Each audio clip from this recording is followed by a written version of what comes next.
Hello, welcome back to my channel. Today we're going to be talking about why it is dangerous for the scapegoated child to be their authentic self and some survival strategies they might utilize to cope with the abuse. My name is Kalyi Emoto and I'm a psychotherapist specializing in helping people overcome childhood trauma. And we do this in three ways. Firstly, by understanding what happened. Secondly, by discovering who they truly are. And thirdly, by designing a life that they really want to live according to their own values. In each video, we'll talk about an aspect of childhood trauma and follow it with a guided meditation to give you some tools to help overcome any negative effects you may have experienced from a traumatic childhood.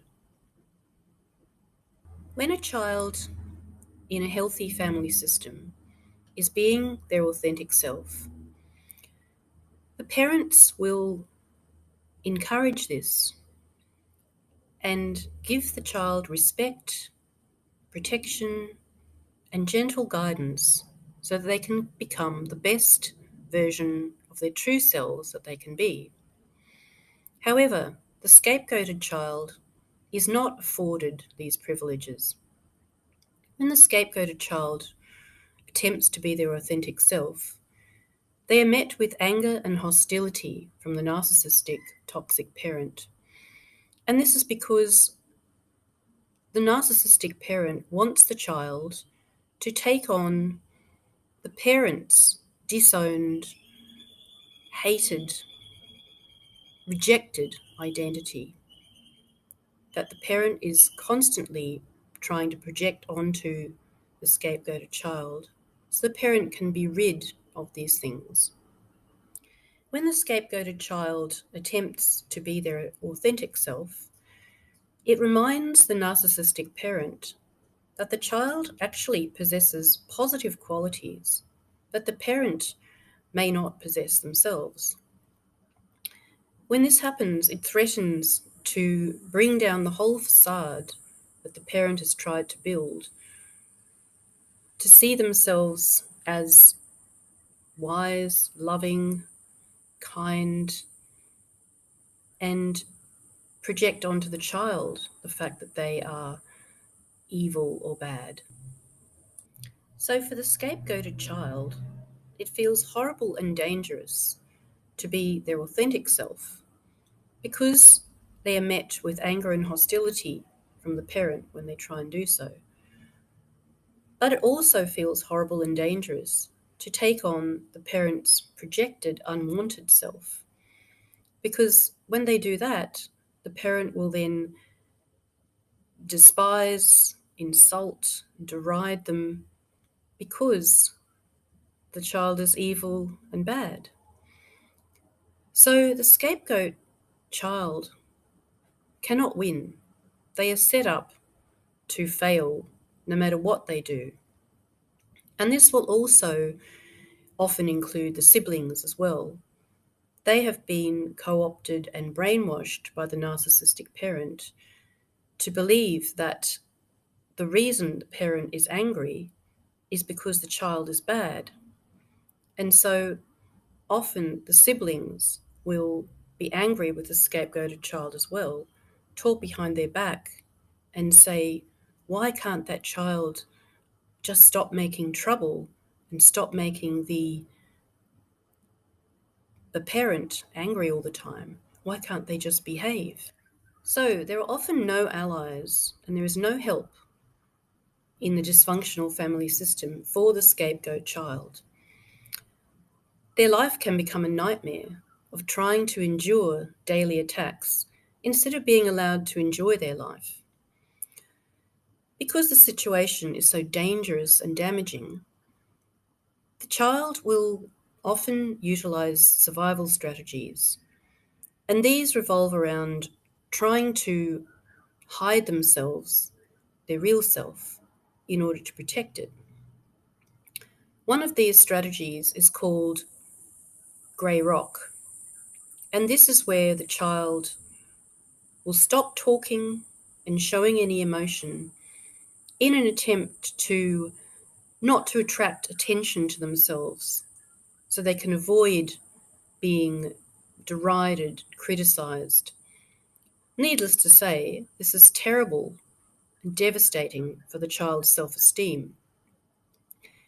They can feel that they're not even worthy to exist. And of course, they don't get to discover and develop any skills and strengths they naturally have at a time when it's very important that they do these things in order to develop in a healthy way. Going grey rock, as it's called, can also lead to the scapegoated child being ignored by healthy children and attract the attention of bullies because they seem so vulnerable, weak, and frightened. Can also engender criticism from siblings and other toxic family members who will say that the child is boring or has no personality. Another survival strategy is that the scapegoated child might develop the habit of lying in order to protect themselves. This lying may have a few forms.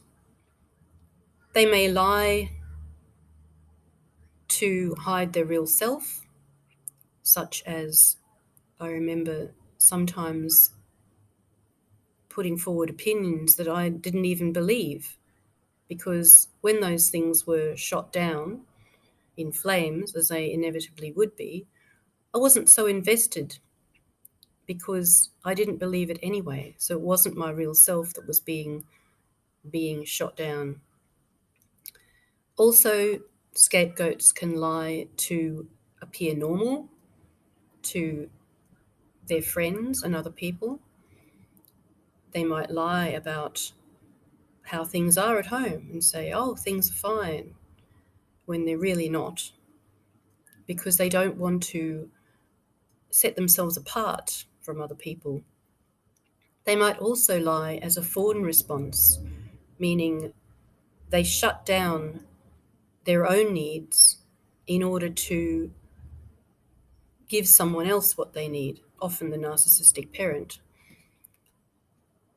This is very bad for them because, once again, they don't really get to know what they like and what they need.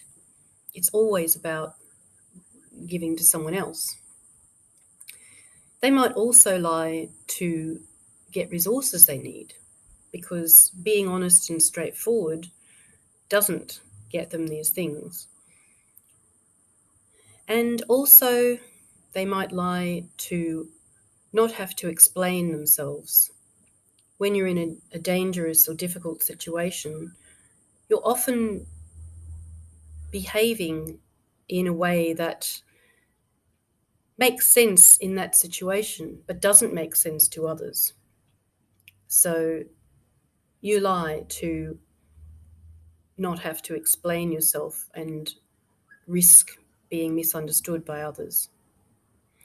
In the second half of this video, we'll talk a little bit about protecting the integrity of our own heart.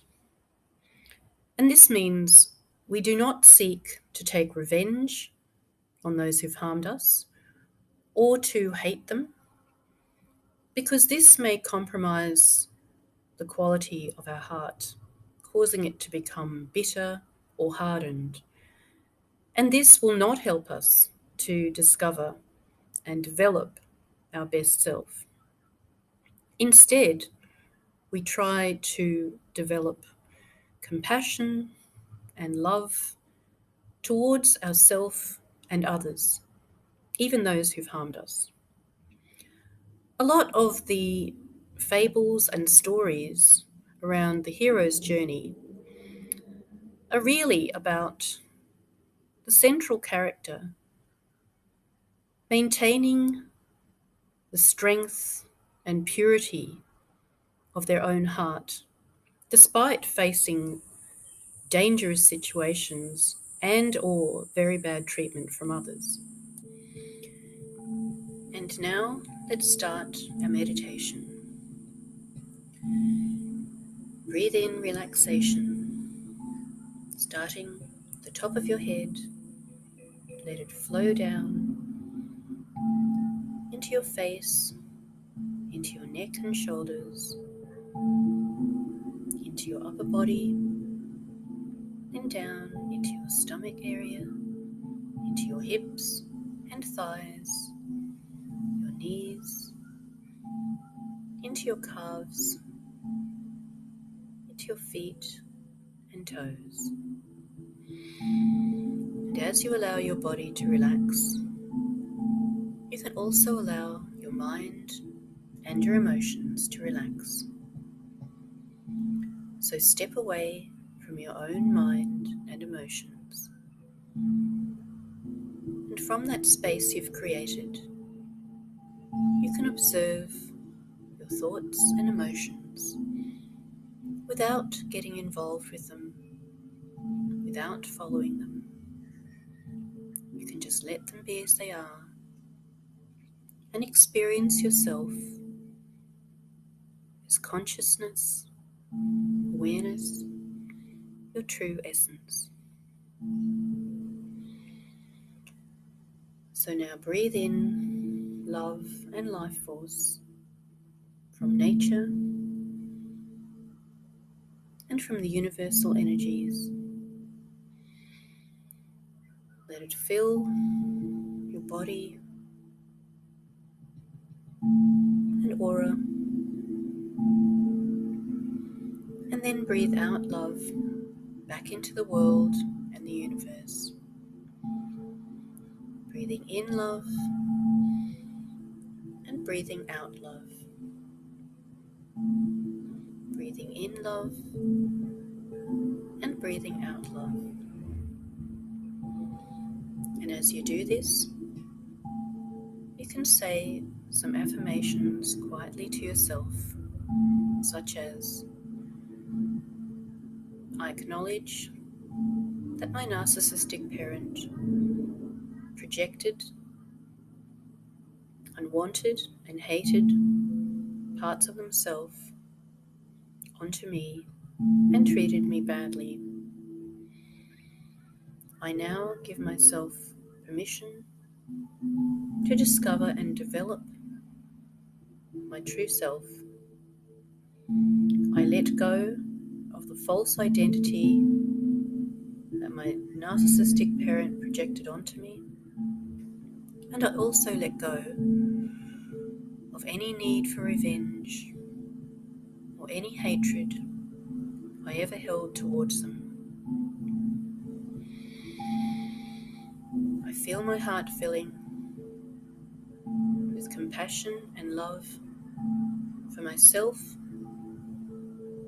and for those who harmed me. Breathing in love and breathing out love.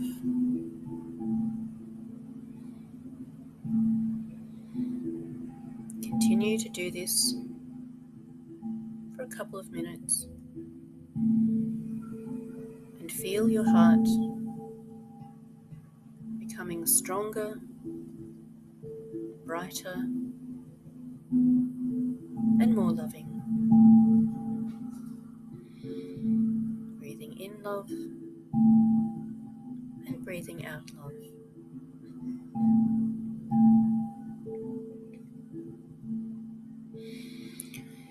And now prepare to come out of your meditation.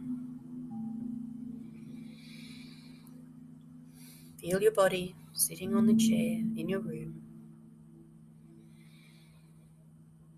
And when you're ready, slowly open your eyes.